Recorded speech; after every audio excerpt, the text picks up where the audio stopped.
a shape. And I like to do it with a well first, and then get a little slip in there. And I'm going to show you a few different ways of using your hands. You can open like this, where you're pushing your thumb down, or two thumbs, which is how I often am teaching it, or fingers on top of fingers, right?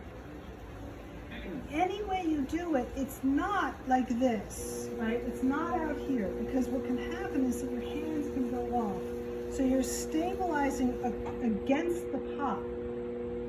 So I'm going down in the very center, but I'm stabilizing against the pot. And then open up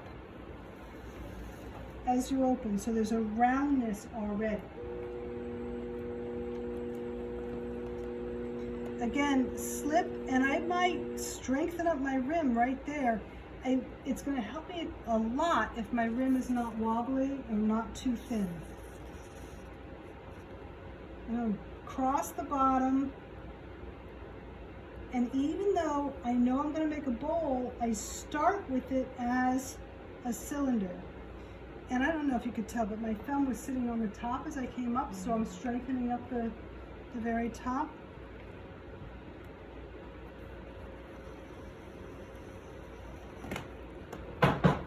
Do you notice what I did with the slip? Put it on the outside. I put it both on the outside and on the inside, yeah. And I had it in the middle and on the bottom. Then I dragged it up with me, right? So I was spreading it out as I came. So this is where a lot of people get into trouble. It's still thick down here. It should be thick down here. You want it thin through the top part first, right? But we've still got the weight down here. And how do you get that weight up? I'm going to go across. Watch what my outside hand is doing. You can't see from over there, but I'm just hanging out and actually giving it pressure as I come across the inside. So I'm letting myself get the squeeze on very slowly down here. And I'm narrowing the diameter of the base. And now I'm working mostly on shaping it.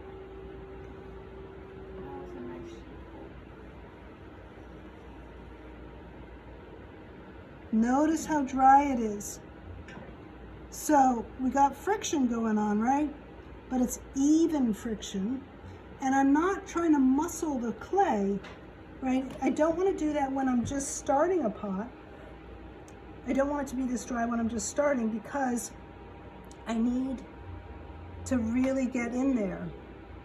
So for a bowl that size, how much clay do you need to use? I don't know. Did you see the size of the ball? You don't weigh it, huh? No. No. Okay, so I'm starting with it more vertical, right? Then I give it more of a hip, and then I open it out, right?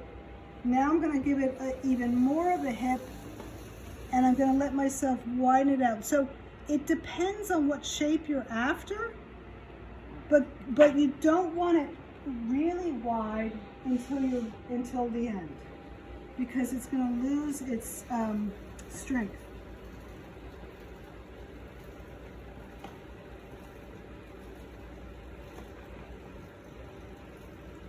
So you can go from the inside out, or you can go from the outside in with this rib.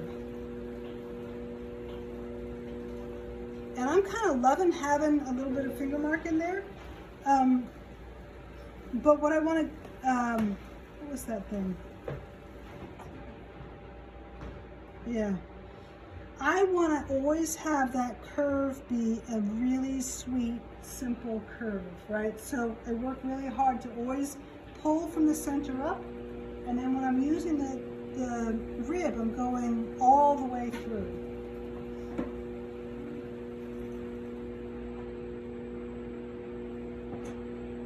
Wooden knife tool. This one, now notice how narrow my base is already. I don't have much skirt to take off, right? So I'm just going to take a tiny bit And I do that with the intention that when I flip it over to trim it, it's going to be really easy. Okay, last move on this. I'm going to say it for the camera. Don't kink your wire. So get it stuck here and then wrap your fingers around and your thumbs go down. You know what? I haven't Pull cut mine across. off. Uh-oh. Sorry about And then that. unwrap so it doesn't kink. All right. I guess the magic fairy came. That's